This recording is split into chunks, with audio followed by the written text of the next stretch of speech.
जय हिंद साथियों, मैं प्रदीप निषाद स्वागत करता हूं आप सबका आपके अपने YouTube channel the achievers vision पर। साथियों, जैसा कि आप सबको पता है, उत्तर प्रदेश में यूपीएसआई की 4543 पद पर भर्तियों का काम चल रहा है और हमारे बहुत से साथी इस भर्ती के लिए तैयारी कर रहे हैं। तो मैंने सोचा क्यों ना इस पर एक वीडियो बनाया जाए जिससे आप लोगों को कुछ फ़ायदा मिले और आप लोग अपनी तैयारी को और बेहतर कर सकें। हमारे एक्सपीरियंस का कुछ फ़ायदा आपको भी मिल सके। तो सबसे पहले मेरा ये मानना है कि किसी भी परीक्षा में सफल होने के लिए आपके पास कम से कम 3 चीज़ें होनी ही चाहिए। तो किसी भी परीक्षा की अगर आप तैयारी करते हैं तो उस परीक्षा का सिलेबस आपको पता होना चाहिए और दूसरी बात है कि प्रीवियस ईयर पेपर, किसी भी परीक्षा का प्रीवियस ईयर पेपर एक रोड मैप की तरह कार्य करता है जो भर्ती बोर्ड के द्वारा पूछे जाने वाले प्रश्नों का एक बहुत ही सटीक अनुमान आपको देता है, जिसके बेसिस पे आप अपनी तैयारी को बहुत ही अच्छी बना सकते हैं और जो उसमें कमियां रह गई हैं उसको सुधार सकते हैं। अगली बात होती है बुक लिस्ट की।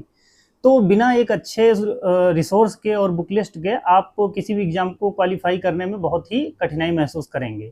और तीसरी बात जो महत्वपूर्ण होती है वो है स्ट्रेटजी की। अगर आपके पास बुक लिस्ट हो गई, सिलेबस हो गया और रिसोर्सेस हो गए हैं, तो अब आपको एक अच्छी स्ट्रेटजी की जरूरत होती है परीक्षा को निकालने के लिए। तो हम लोग इन 3 चीज़ों पर बात करेंगे और आपको कैसे सफलता मिली इस एग्जाम में, इस पर चर्चा करेंगे। क्योंकि मैंने स्वयं ने रेडियो एसआई की परीक्षा को क्लियर किया है, तो उसमें मेरा 160 में 129 क्वेश्चन सही आ रहे थे, जिसमें मेरा जनरल कैटेगरी में सिलेक्शन हुआ। तो आप लोग का भी मुझे उम्मीद है कि जो प्रीवियस यूपीएसआई का कट ऑफ रहा है वो लगभग 126 से 28 क्वेश्चन गया था। तो अगर आप 125 से 132 के बीच में 160 में क्वेश्चन सही कर लेते हैं तो आप अपना मानिए कि निश्चित ही आप फाइनल लिस्ट में आपका नाम देखने को मिलेगा। तो हम लोग अभी तक की जो इसमें प्रोग्रेस हुई है वैकेंसी में, हम लोग उस पर बात कर लेते हैं। तो भर्ती की जो शुरुआत हुई अप्लाई करने की वो 12 अगस्त से लेकर 11 सितंबर थी। तो आप लोगों ने फॉर्म कंप्लीट कर लिया है और जैसा कि आप सबको पता होगा कि एसआई में अंतिम रूप से चयन होने के लिए 3 चरण होते हैं। इनमें सबसे पहले होता है आपका पहला चरण, आप जब पास करते हैं लिखित परीक्षा का होता है, और दूसरे चरण में आपको डीवीपीएसटी के लिए बुलाया जाता है, तीसरे में फिजिकल इफिशियंसी टेस्ट होता है और चौथे चरण में आपका मेडिकल होता है। मेडिकल के बाद आप लोग को ट्रेनिंग पे भेज दिया जाता है। ट्रेनिंग करने के बाद आप लोग सब इंस्पेक्टर के रूप में विभिन्न थानों और चौकियों पर पोस्टिंग पाते हैं। तो सबसे पहले हम लोग बात करते हैं, अभी हम लोग इनिशियल स्टेज पे हैं, पहले चरण में। तो हमें लिखित परीक्षा को क्वालिफाई करना है और लिखित परीक्षा क्वालिफाई करने के लिए हमें सिलेबस की जानकारी होना बहुत ही ज़रूरी है। तो सिलेबस की बात करें तो इसमें 40 क्वेश्चन मैथ्स के पूछे जाते हैं, 40 रीजनिंग के, 40 हिंदी के और 40 क्वेश्चन जो होते हैं वो मूल विधि, संविधान और सामान्य ज्ञान के पूछे जाते हैं। तो ये 160 क्वेश्चन आपको 2 घंटे में करने होते हैं और टोटल ये 400 अंकों की परीक्षा होती है। अब अगर हम बात कर लें कि मैथ्स, तो मैथ्स के बारे में अगर बात करें तो इसकी तैयारी अच्छे से कैसे की जा सकती है, ये बड़ा वीडियो हो जाएगा तो इसमें हम लोग डिटेल में नहीं जाएंगे, लेकिन फिर भी बात कर लेते हैं कौन से टॉपिक पे हमें ज़्यादा पकड़ बनानी चाहिए। तो इसमें आपको number system, profit loss, work and time और उसके बाद simple interest, compound interest, discount, बहुत सारे चैप्टर हैं जिनको आप अच्छे से कर लेंगे। तो आपको कुल मिला के तैयारी ऐसे करनी है कॉस्ट बेनिफिट रेशियो को देखते हुए। हम लोग इस पे डिटेल में चर्चा कर लेंगे किन टॉपिक से ज़्यादा क्वेश्चन आते हैं और किन पे आप मेहनत करके ज़्यादा नंबर स्कोर कर सकते हैं, क्योंकि मैथ ऐसा सब्जेक्ट है जिसमें आप आराम से 35-36 क्वेश्चन सही से सॉल्व करके आ सकते हैं। और दूसरी बात होती है रीजनिंग की। तो रीजनिंग मेरा रिकमेंडेशन यही रहेगा आप लोगों को कि कोई भी एक जो अच्छी बुक है रीजनिंग की, जो एसएससी के लिए चलती है, या फिर बहुत सारे हमारे जो टीचर हैं इस समय यूट्यूब पे वो लोग अच्छी बुक लॉन्च करते रहते हैं, तो आप उसमें से कोई भी लेके आप जो यूपीएसआई का सिलेबस है उस पॉइंट को वहाँ पर देखें और उसको खूब अच्छे से पढ़ के प्रैक्टिस करें और रीजनिंग पे अपनी खूब अच्छे से कमांड बनाएं। तो मैथ, रीजनिंग, और बात करते हैं कि हिंदी के लिए, तो हिंदी मुझे लगता है कि आप आदित्य पब्लिकेशन या फिर लूसेंट या फिर कोई भी और बुक जो भी मार्केट में उपलब्ध है, किसी एक बुक को आप ले सकते हैं और उसको अपनी तैयारी को, मैं इसलिए बार बार कई बुक के लिए नहीं रिकमेंड करता हूं क्योंकि अल्टीमेटली आपको एक बुक पर ही रिलाई करना होगा। और कारण उसका ये होता है जब पेपर 10 दिन बचता है, 5 दिन बचता है, तो आप केवल उन्हीं बुक्स का बार बार रिवीजन कर सकते हैं जो आपने कई बार पढ़ी हुई हैं। होता इससे ये है कि आपको पेज वाइज क्या चीज़ें कहाँ दी गई हैं वो चीज़ें आपके माइंड में इम्प्रिंट हो जाती हैं। इसका एक फ़ायदा ये होता है। तो हिंदी में आपको बेसिक पता होगा, व्याकरण और साहित्य से संबंधित चीजें होती हैं। तो व्याकरण में आपको रस, छंद, अलंकार, तद्भव, तत्सम, पर्यायवाची, विलोम शब्द, ये सारी चीजें आती हैं। क्रिया, विशेषण, इन सारी चीजों को आपको पढ़ना होता है। और साहित्य में आपको पढ़ना होता है कि कौन से राइटर हैं, उनकी रचनाएं कौन सी हैं, ये मूल महत्वपूर्ण चीजें होती हैं और इनका वेटेज ठीक ठाक होता है। और इसके अलावा आपको हिंदी के जो ज्ञानपीठ पुरस्कार हो गया, जो भी पुरस्कार हिंदी में दिए जाते हैं, तो उनके पुरस्कार के बारे में आपको पता होनी चाहिए। बाकी भारतीय भाषाओं के बारे में पता होना चाहिए। तो हिंदी में इतने से आपका काम हो जाएगा, डिटेल में बात कर ली जाएगी। लेकिन अभी हम लोग एक बेसिक अंडरस्टैंडिंग देखेंगे कि हमें किन चीज़ों की जानकारी होनी चाहिए परीक्षा में बैठने से पहले और तैयारी में जाने से पहले। अब बात आ जाती है संविधान, मूल विधि और जीके का। ये ज़्यादातर बच्चों के लिए समस्या क्रिएट करता है और मैं समझ सकता हूँ, लेकिन इसमें फिर भी टॉपिक्स बहुत ही क्लियरली दिए गए हैं। भारतीय न्याय संहिता हो गया, और उसके बाद हो गया पर्यावरण और मोटर व्हीकल एक्ट, ऐसे ऐसे बहुत सारे एक्ट हैं, SC/ST एक्ट से संबंधित प्रावधान। तो वो सारी चीज़ें आपको दी गई हैं। आप उनको किसी भी यूट्यूब के जो अच्छे टीचर हों, आप उनको फॉलो कर सकते हैं, या फिर मार्केट में जो बुक है उसको फॉलो कर सकते हैं। सबसे अच्छा सोर्स अगर मेरी नज़र में आप पूछेंगे क्या चीज़ है होती है, तो प्रीवियस ईयर पेपर होता है।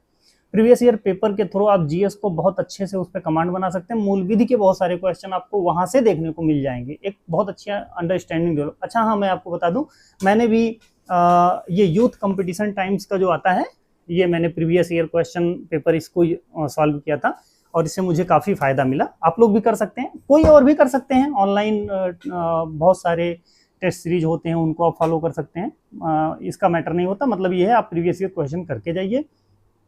बोर्ड की मेंटलिटी क्या होती है, क्वेश्चन जो सेट करता है उसकी मेंटलिटी क्या होती है, इन सब चीज़ों को देख के आपको ये एक आइडिया लग जाता है। आप उसी हिसाब से अपनी तैयारी को आगे बढ़ा सकते हैं।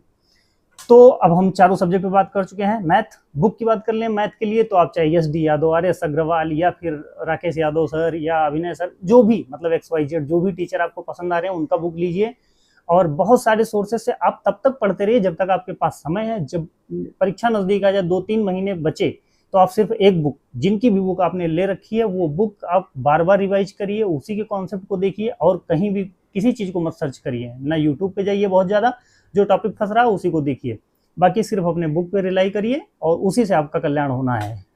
और रीजनिंग आपके पास बुक हो गई, हिंदी के लिए बुक हो गई, और फिर GS के लिए बुक हो गई। तो ओवरऑल सारी चीज़ें आपके पास बुक लिस्ट कंप्लीट हो गई। अब स्ट्रेटजी की बात कर लेते हैं। तो स्ट्रेटजी सिंपल सी है कि आप लोग अभी के लिए, अभी आपके पास समय है, अभी परीक्षा की कोई निश्चित डेट नहीं आई है, तो आप अभी के लिए जो पोर्शन आपका ज़्यादा कमज़ोर हो रहा है, जिस पे आपको ज़्यादा दिक्कत आ रही है, आप उस पर अभी काम कर लीजिए।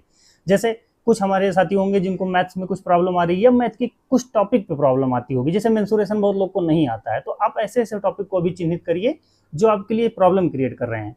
ऐसे ही रीजनिंग में आपको जो चीज़ें, जैसे कैलेंडर हो गया या फिर क्लॉक हो गया, मतलब जो भी टॉपिक आपको लगता है कि कोडिंग, डिकोडिंग, कुछ भी आपको लगता है कि आपको अभी प्रॉब्लम क्रिएट कर रहा है, उन टॉपिक्स पे आप अभी ज़्यादा फोकस कर लीजिए, क्योंकि अभी आपके पास समय है। जब डेट आ जाती है एक बार, तो फिर पैनिक हो जाता है इंसान, उसके पास उतना टाइम रह नहीं जाता है।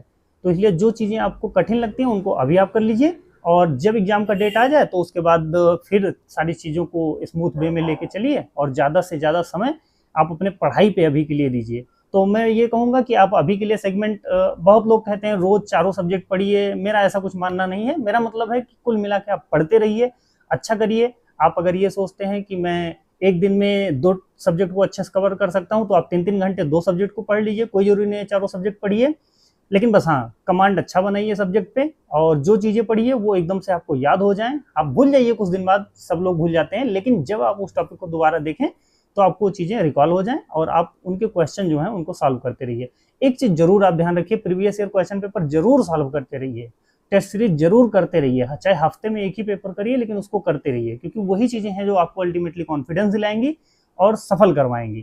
तो साथियों, इस वीडियो में इतना ही, और फिर आप लोग चाहेंगे कि इसकी डिटेल वीडियो सब्जेक्ट वाइज, एक एक सब्जेक्ट पे कौन कौन सा टॉपिक पढ़ा जाए, कॉस्ट बेनिफिट रेशियो के अकॉर्डिंग हमारा कौन सा टॉपिक ज़्यादा नंबर गेन करेगा कम समय देके, तो इस पे हम लोग एक वीडियो बनाएंगे।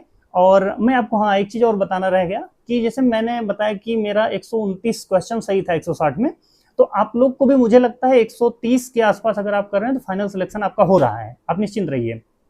और इसके लिए आपको करना क्या होगा, सीधा सा सिंपल सा फंडा है कि आप लगभग 35 क्वेश्चन मैथ में सही करेंगे, 35 क्वेश्चन आप लगभग रीजनिंग में सही करेंगे। हिंदी में भी आप ऑलमोस्ट 35-36 सही कर सकते हैं, बढ़िया प्रैक्टिस करेंगे तो ये लगभग 105 आपका हो जाता है। प्लस आप जीएस में लगभग 25 क्वेश्चन कर सकते हैं, 25-26, तो 130 क्वेश्चन सब मिला के हो जाता है। और इतने में मुझे लग रहा है आपका फाइनल सिलेक्शन हो जाएगा। ये मैं इसलिए बता रहा हूँ क्योंकि मैंने इसको खुद अप्लाई किया है और मुझे इससे लाभ मिला है, और आप लोग करेंगे मुझे लगता है आपका भी फायदा होगा।